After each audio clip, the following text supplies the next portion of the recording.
When elected, my goals are to provide a more professional and better functionable sheriff's department. I will do that in order to provide the citizens the services that they need and require to live a better life. By doing this, I will first start with increasing the officers' pay. Now, I know it's too far in the fiscal year to ask the county commissioners for pay raises, but that's something I can do in the future. Until then, I have requested, by talking to a couple of commissioners at this time, to be able to reduce the sheriff's salary by $20,000 or more. I'll use that money to provide a small pay raise to start with until we can get the commissioners to rebudget a salary for them. If I can get better pay, that's more retention, better officers, and they'll like doing their jobs better. I'll also have policies and procedures to guide these officers, and they will follow the policies and procedures and be held accountable for this if they do not. We will get back into the communities. They'll be patrolling up and down your community streets, and you'll be aware of who the officers are in your community and be able to contact them at various times should you need an officer.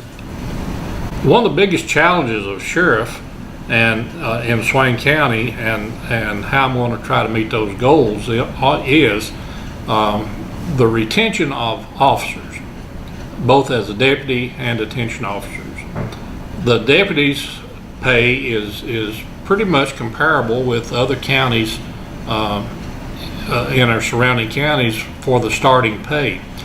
Our problem is that after they reach step 2 of the pay plan, then they're stuck. There's nowhere to go unless they receive a promotion from a deputy up to a sergeant or a lieutenant or a detective. I'm always lobbying for these deputies.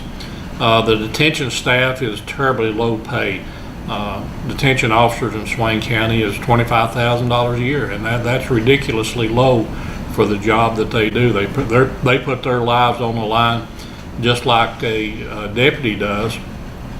The difference being a deputy usually deals with these people one-on-one. Detention officers, and I can just talk about the numbers today, with 3 officers working detention and 94 people in jail. So you can figure the odds. But I'm always lobbying with the commissioners every chance I get about increasing the pay so we can not only train our people, but that once they're trained, we can retain them.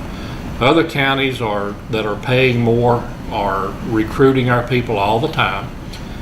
And unfortunately, there's several of them that go to the other counties simply because of the pay.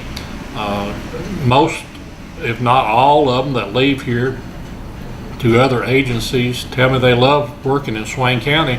They just can't afford to work in Swain County.